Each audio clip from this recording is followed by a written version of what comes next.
Today's episode is about fear and coping with it.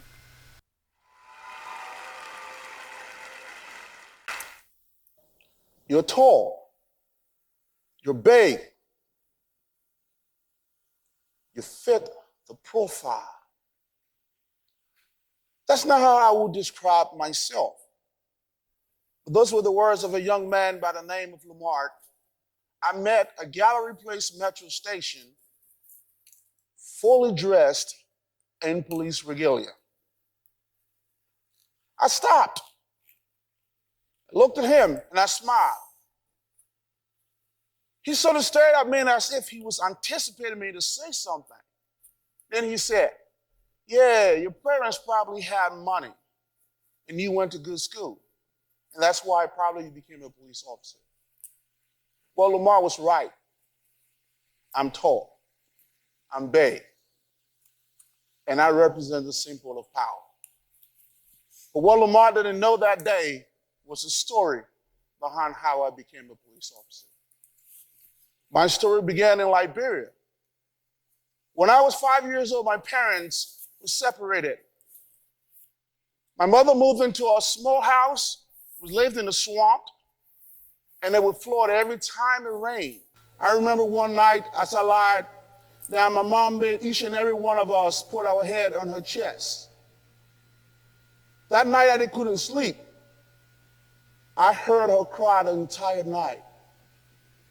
At age 5, that was my first experience with pain and fear. I lived through that situation for 7 years.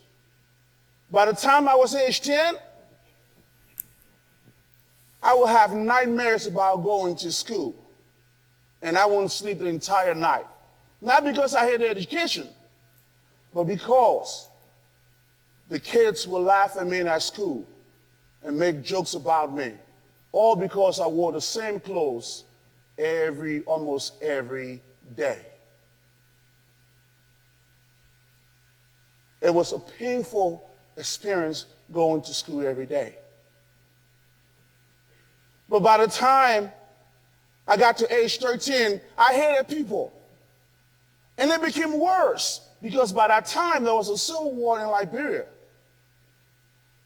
And I would watch rebel forces take my mother away from our home on multiple occasions, all simply because she had a last name that was similar to that of the president at the time, Doe.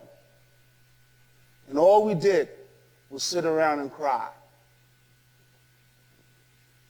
Well, we fled to the Ivory Coast eventually. By this time, I was 15. Well, my mother couldn't take it anymore and she kept getting sick. So I was required now to contribute to the family, to sustaining my family.